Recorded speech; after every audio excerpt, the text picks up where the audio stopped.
আসসালামু আলাইকুম। 23 নম্বর 3.5 এর 23 নম্বর অঙ্কটা বলছে একটি দ্রব্য x% ক্ষতিতে বিক্রয় করলে যে মূল্য পাওয়া যায় 3x% লাভে বিক্রয় করলে তার চেয়ে 18x টাকা বেশি পাওয়া যায়। দ্রব্যটির ক্রয় মূল্য কত? তাহলে আমরা যদি একটু খেয়াল করি যে আমরা মনে করি দ্রব্যটার দাম তো আমরা জানি না, দ্রব্যটি ক্রয় মূল্য 100 টাকা। ক্রয় মূল্য কত টাকা? 100 টাকা আমরা ধরে নিছি। যখন কি হবে আমাদের, তাহলে x% ক্ষতিতে বিক্রয় মূল্য কত হবে? 100 টাকা থেকে আমাদের এক্সট্রা বাদ দিলে বোঝা যাবে যে x% ক্ষতি হয়েছে। তবে আবার 3x% লাভে, যদি 3x% লাভে বিক্রয় করা হয় তাহলে আমাদের কি হবে, এই 100 সাথে কি করবে 3x যোগ করতে হবে। তাহলে কত হচ্ছে এখন আমাদের কতটুকু লাভ হয়েছে, এখন 3x% এ কতটুকু লাভ হয়েছে? আগে বিক্রয় মূল্য ছিল আমাদেরকে 100 মাইনাস এক্স এবং এখন বিক্রয় মূল্য হচ্ছে 100 প্লাস 3x। তাহলে আগে ছিল এটা থেকে আমাদের এই যে বর্তমানে যেটা লাভ হয়েছে 3x% থেকে, এটা যদি বাদ দেই তাহলে বোঝা যাবে যে আমাদের পূর্বে অপেক্ষা আমাদের কত টাকা লাভ হয়েছে, কত পার্সেন্ট আমাদের লাভ হয়েছে, এটাই তো বলা হয়েছে যে, এবং সেটা থেকে আমাদের কি দ্রব্যটির ক্রয় মূল্য বের করতে হবে। তাহলে আমরা বের করতে পারি পূর্বে অপেক্ষা বিক্রয় মূল্য বেশি।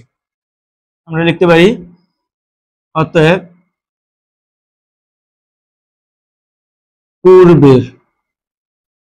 পূর্বের মানে আগের, পূর্বের অপেক্ষা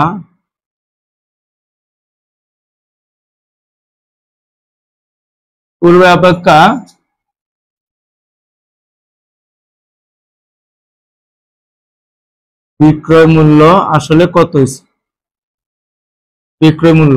তাহলে আমাদের কি করতে হবে, এটা পূর্বে ছিল বিক্রয় মূল্য, এটা কিন্তু বর্তমানে লাভ 3x% লাভে এটা হয়েছে, তাহলে এটা থেকে এটা বাদ দিতে হবে। তাহলে আমাদের কি 100 প্লাস 3x, 100 প্লাস 3x থেকে মাইনাস করতে হবে এটা। তাহলে এটা প্লাসের 100 হয়ে যাবে কি মাইনাসের 100, এবং এই মাইনাসের x হয়ে যাবে প্লাসের x।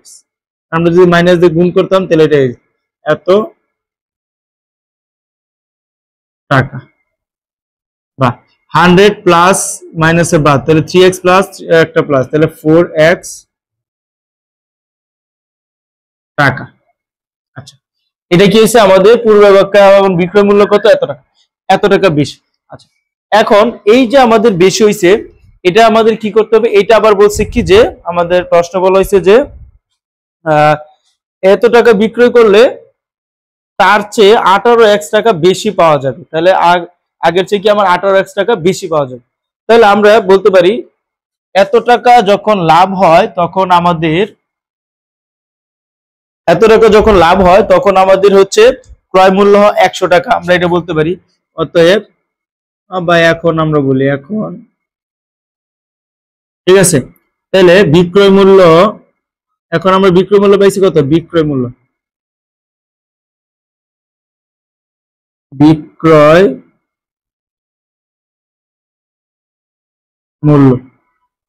4x টাকা হলে ক্রয় মূল্য,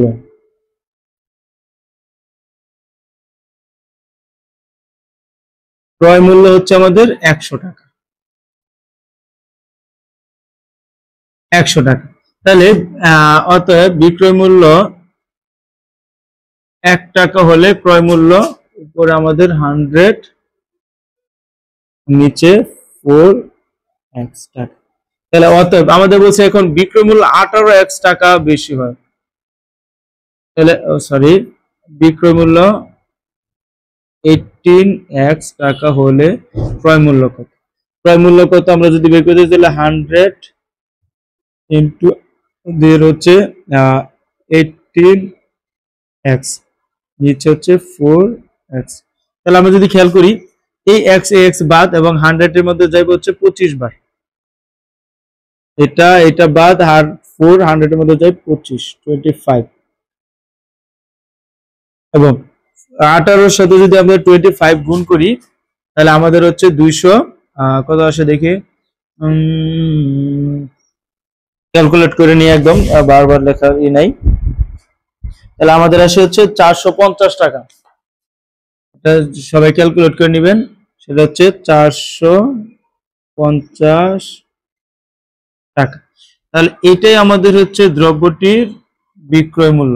দ্রব্যটির বিক্রয় মূল্য এটাই আমাদের চাওয়া হয়েছিল যে দ্রব্যটির সরি ক্রয় মূল্য। ক্রয় মূল্য বলছিল কত টাকা? 450 টাকা। এটাই আমাদের ক্রয় মূল্য। ধন্যবাদ।